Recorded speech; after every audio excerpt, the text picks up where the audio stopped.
जय माता दी। जय मां कामाख्या। ओम श्री महालक्ष्मी नमो नमः।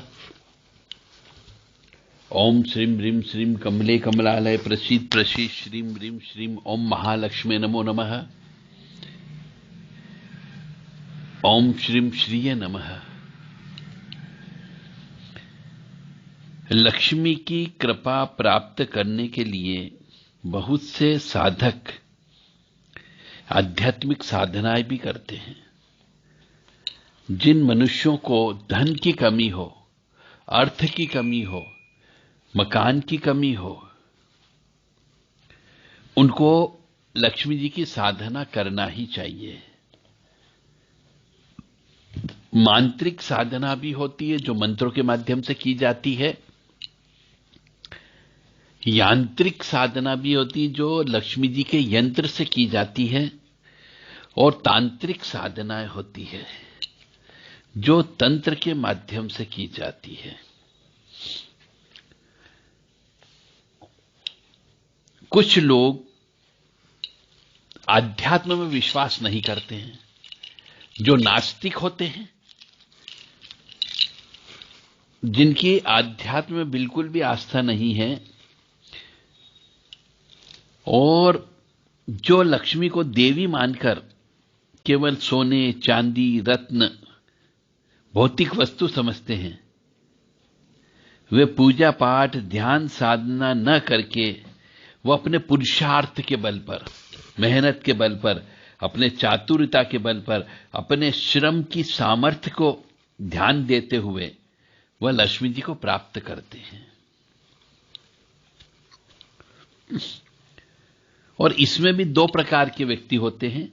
एक होता है आस्तिक भाव वाला कि श्रम करते हैं, उन्हें देवी कृपा की अपेक्षा कुछ न कुछ अवश्य रहती ही है।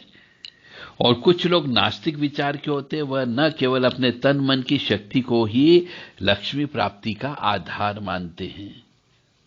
तो वो कहते हैं कि हम कुछ लक्ष्मी नहीं मानते, हम तो मेहनत करते हैं तो हमें धन प्राप्त होता है। परंतु फिर भी ये भाग्य का खेल है, मेहनत तो सब करते हैं, परंतु फिर भी हर मनुष्य के पास लखपति करोड़पति नहीं होता है। तो ये सभी व्यक्ति मेहनत मजदूरी करने वाले, नौकरी करने वाले, कला, शिल्प, व्यापार, धंधे से लेकर चोर, डकैती जैसे आपराधिक कार्यों में लिप्त होने वाले मनुष्य भी धन का उपार्जन करते हैं।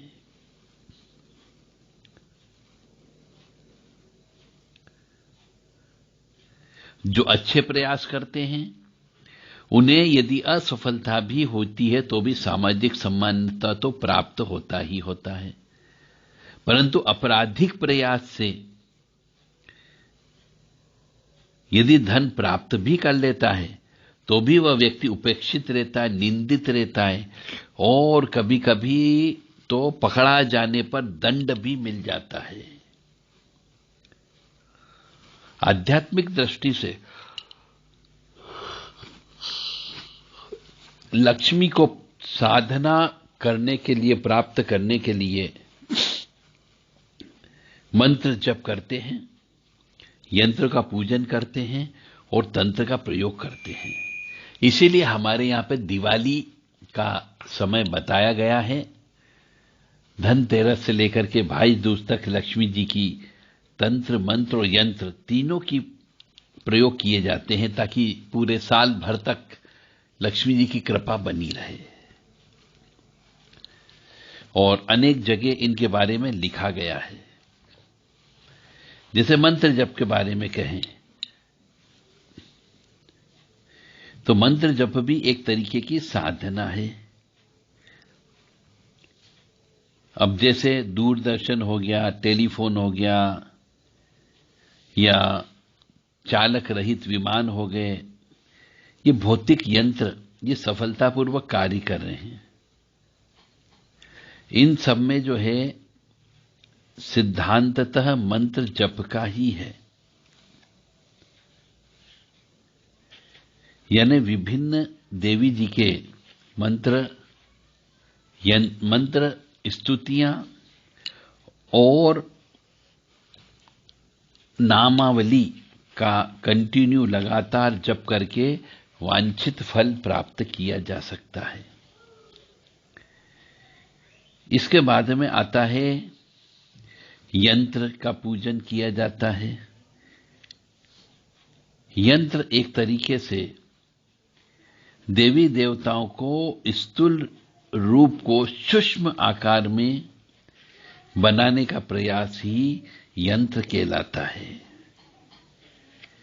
यंत्र जो है हर देवी देवता का अलग अलग यंत्र होता है। इसी प्रकार लक्ष्मी जी का भी अलग अलग यंत्र होता है। उस यंत्र में कुछ रेखाएं होती है, कोण होता है, त्रिभुज होता है, चतुर्भुज होती है, बिंदु होती है।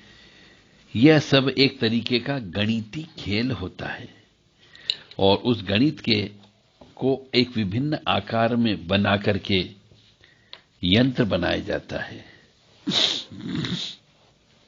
जो बहुत बारीकी होती है।